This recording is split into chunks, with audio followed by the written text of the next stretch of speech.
Accelerated one. Okay, so I'm hoping that you guys finished the ratios and you earned 100% on the unit test. If you didn't, then make sure you go back and try it again until you get there. But don't just keep retrying it and retrying it.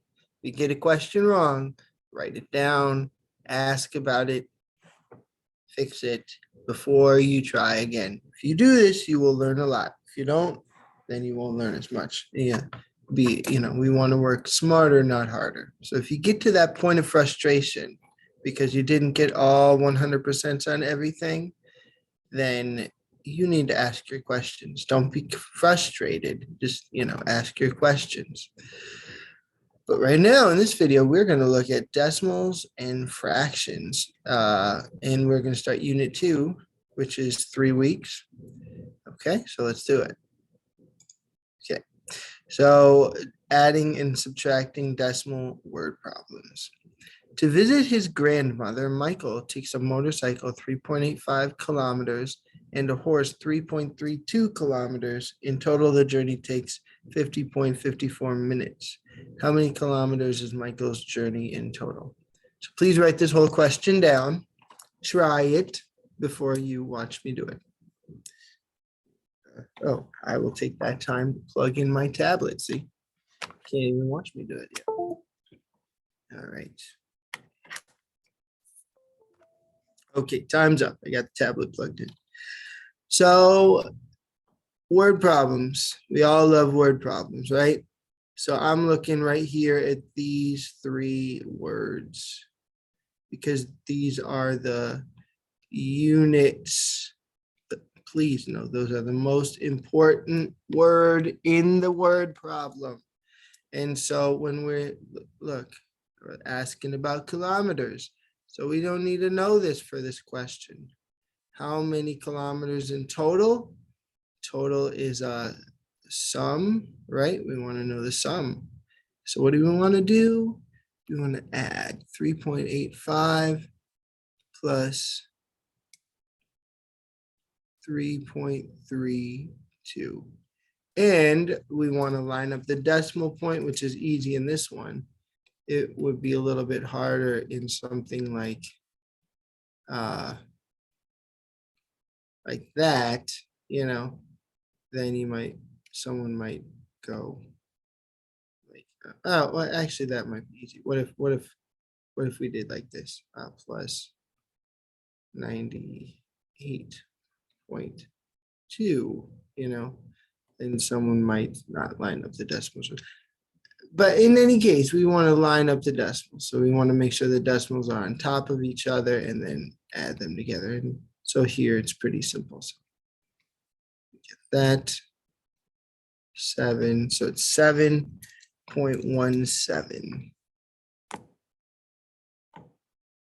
7.17. Ta-da! Okay, let's see. What's the next one look like? Similar thing. This time you even only have 2 numbers, so go for it. Do those word problems. And then there's a couple other decimal assignments, but I just wanted to do that one with you. The other ones are in the arithmetic quiz. And so if you have trouble with the arithmetic quiz, make sure you ask the questions about those. Okay. That's how we accelerate this pace a little bit. But right now we're going to do divide fractions by whole numbers. So 7/12 divided by 2. How do we do that? First of all, we put the 2 over 1. Okay, so we can change our whole number into a fraction. Then, do you remember that we flip? This is called the reciprocal of 2 over 1. The reciprocal is 1 over 2. And multiply. Flip and multiply. That's how you divide fractions. How do you multiply fractions? You just multiply straight across. 12 times 2 is 24. And we're done. And just so you know, You can leave things as improper fractions, and mathematically it's the same as oh, baby's crying. Be right back. Okay, so where was I? That's 7/12, and this one's gonna be a different number, but you could do it. Moving on. Dividing fractions. Yeah, I don't know. This is just gonna be so easy now that we did dividing by the whole number. Why would they do this one next? Well, let's just do it. So we're changing it to multiplication, and we're flipping, getting that reciprocal. Multiply across, that would be 10. That would be 40.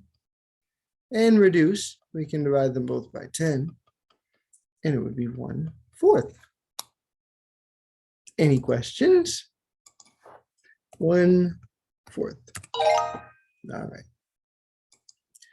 Divide mixed numbers. Well, okay, we should probably talk about the mixed numbers for a second.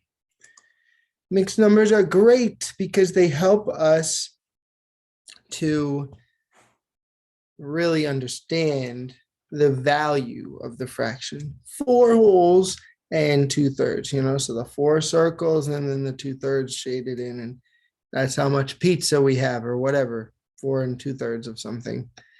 But when it's time to divide the fractions, we must turn it into an improper fraction. So how do we turn this into an improper fraction? We multiply the whole number times the denominator, and then we add the numerator. In my experience, students are usually able to remember that. So practice it, and you'll be able to remember that. So that would be 14/3. And I'm multiplying and I'm reciprocating. Okay, multiply across 28/3. And we're done. 28/3. So I'm thinking that this week gives you some time to go back and do the ratios too, because this stuff is not too bad. But we do want to do this one. We got to interpret what this, when to divide, right? Division might be an easy tool, but when do you use it? Let's read. Lakika is 3.5 meters tall, which is 4/5 as tall as Shanika. What does 3/2 divided by 4/5 represent in the situation?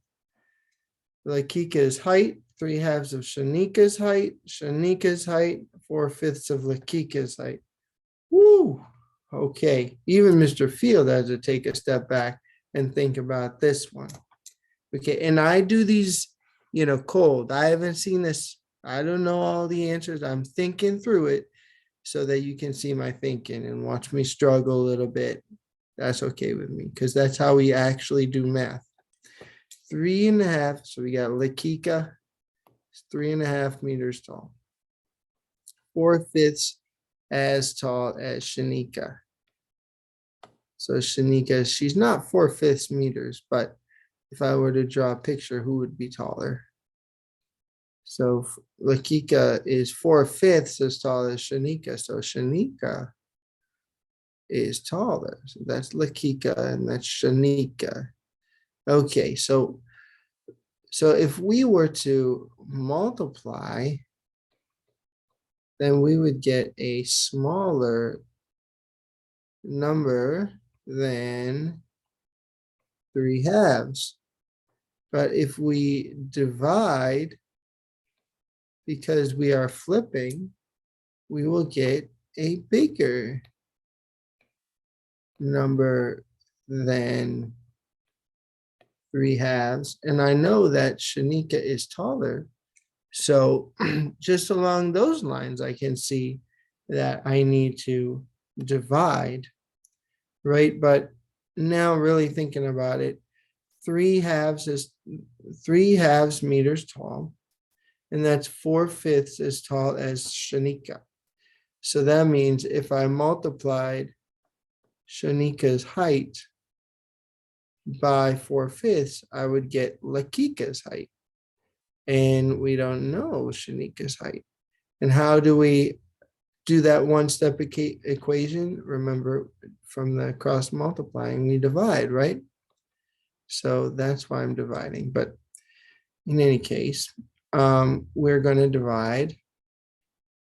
And then that would give us the height of who? That would give us the height of Shanika.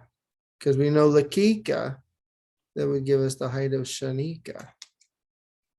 And there you go. You see why we need to do this assignment? It's really good. Okay, should we do one more? I don't want to do one more, but we're going to do one more. Anastasio distributed 4 4/5 kilograms of seed among several bird feeders. Okay, so this, just thinking about this, is our total. And then we are dividing it. He put 3/5 kilograms in each feeder. Let F represent the number of bird feeders he filled. Okay, so we got our total. And so right now, this is how I'm thinking about it in my head. If I divide that by 3/5, if I divide it, then I would get the number of feeders. Is that right? Or yeah, and then, or we could say like this, the feeders times 3/5 has to equal the total. Right? Is that right? We'll soon find out. So that means it's this one. Got it wrong. So now we're gonna get help here. Okay. Let me pause and find my mistake, and then I'll share it with you. I found my mistake, and guess what? It wasn't in the math. Whew. But it was in the fact that I did not choose 2 answers. So beware, you may do the same thing. And I have it right here. I don't know what I was thinking. So now we got it. All right, did I do everything? Is that it? All right, so now you do it. 6 assignments, but as you can see, they go pretty fast. So I hope you enjoy your mathematical journey into decimals and fractions.